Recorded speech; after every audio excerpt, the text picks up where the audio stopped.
मैं नेहा हूँ। अभी अभी शादी के बाद मैं और मेरे पति पवन एक बड़े शहर में आ गए। हम दो ही लोग हैं। एक बड़ा फ्लैट है। मेरे पति की अच्छी जॉब है। मैं कभी कभी ये सोचती हूँ कि मुझे बहुत अच्छा पति मिला है। शहर में आए अभी हमें कुछ दिन ही हुए हैं, तभी मेरे पति एक 17 साल की लड़की को एक दिन घर ले आए। कहा कि गरीब है, इसे काम की ज़रूरत है। मैंने कहा ऐसा क्या काम है हम दोनों के बीच में, अकेली कर सकती हूँ मैं। लेकिन उन्होंने बोला यह यहीं रहेगी और कुछ काम करेगी। मैंने बोला ठीक है। किसी अजनबी जवान लड़की को इस तरह अपने घर में रखना मुझे कुछ समझ नहीं आया, वो भी तब जब मैं मना कर रही हूँ। रात मैंने सोचा कि उनसे पूछूं कि आखिर ये लड़की कौन है, लेकिन रात में जब मैं कमरे में गई तब वो अपने लैपटॉप पर मीटिंग में बिजी थे और जैसे ही मैंने दरवाज़ा खोला मुझे हाथ से इशारा करके चुप रहने को कहते हैं। मैं बिस्तर के एक साइड पर सो गई। सुबह करीब 6 बजे मेरी नींद खुली, तब मैंने देखा पति देव बिस्तर पर नहीं है। मैंने बाथरूम में देखा, वो वहाँ भी नहीं थे। दरवाज़ा के पास जाकर जब मैंने किचन में देखा तो मेरे पति हाथ में पैसे लिए उस लड़की को दे रहे थे और वो लड़की रो रही थी। वो उसे चुप भी करा रहे थे पैसे देकर। वो मुझसे मिले बगैर बाहर मेन डोर से निकल गए। मुझे अब कुछ समझ नहीं आया कि बात क्या है। थोड़ी घबराहट भी हुई। अजीब अजीब ख्याल मन में आने लगे। साथ ही यह भी ख्याल आया कि जो मैं सोच रही हूँ ऐसा कुछ भी ना हो। बेडरूम से बाहर आई वो लड़की ने मुझे देखकर अपने आंसू पोंछ लिए। मुझे देखते ही वो बोली, मैडम साहब बोले हैं कि वो शहर के बाहर जा रहे हैं मीटिंग के लिए, कल शाम तक आएंगे। आप सो रही थी इसलिए आपको उठाया नहीं। मुझे कहा कि आपको बता दे। मुझे उससे बात करने का बिल्कुल भी मन नहीं था, इसलिए मैंने उसकी तरफ देखा भी नहीं। बस अब मैं अपने बेडरूम में बैठी कुछ सोचने लगी। शादी को अभी 1 महीना ही हुआ है और मैं उनके बारे में ना जाने क्या क्या सोचने लगी। लेकिन उन्होंने मुझे सोचने का कारण भी तो दिया। एक तो ये लड़की वो जो अचानक ले आए, मेरे मना करने के बाद भी उन्होंने ऐसा यहाँ काम रखा और आज वो उसे रुपए भी दे रहे थे। मैंने सोचा कि एक बार फ़ोन पर उनसे बात करके देखती हूँ।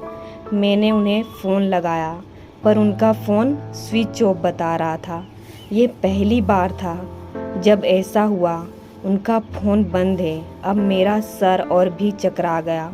इतने में वो लड़की रूम में चाय लेकर आती है। बोली, मैडम चाय।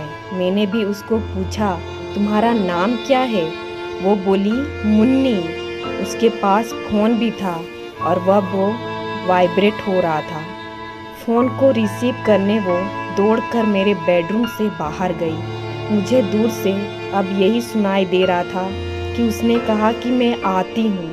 फिर बात करके वो फिर मेरे बेडरूम में आकर कहती है, मैडम मैं 3 घंटे में आती हूँ, मुझे कुछ काम आ गया है। इतना बोलकर वो मेरी हाँ सुने बगैर ही चली गई। मैं कुछ बोल ही नहीं पाई। लेकिन फिर 1 मिनट मेरे मन में आया कि क्यों ना उसका पीछा करूं और मैंने 1 सेकंड में कपड़े चेंज किए और उसके पीछे हो गई। वो मुझे मेरी बिल्डिंग के नीचे दिखाई दी। उसके बाद उसने एक रिक्शा लिया। मैंने भी रिक्शा लेकर उसका पीछा किया। रिक्शा एक पतली सी गली में रुका। वो वहाँ से उतरकर पैदल चलने लगी।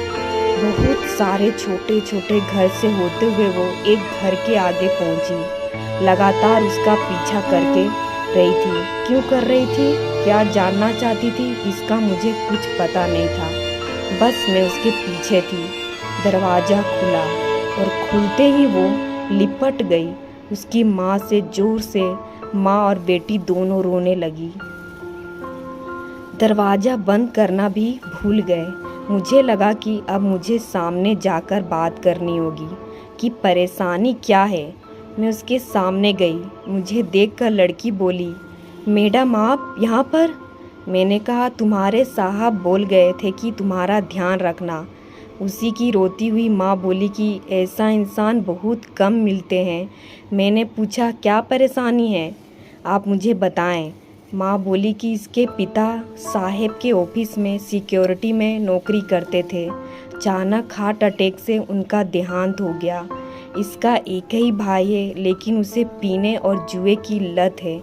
वो मेरे पास एक पैसा नहीं टिकने देता था।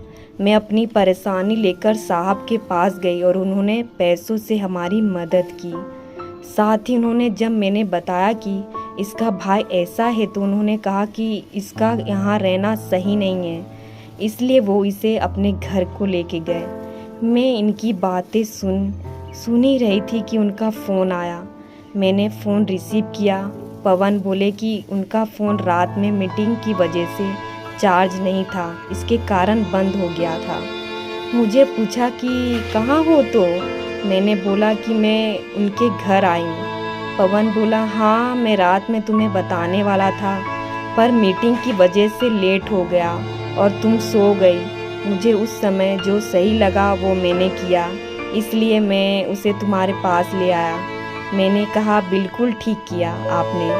लड़की को लेकर फिर मैं अपने फ्लैट चली गई। अब मैं उसे और अपने पति दोनों को ज़्यादा प्यार करने लगी हूँ।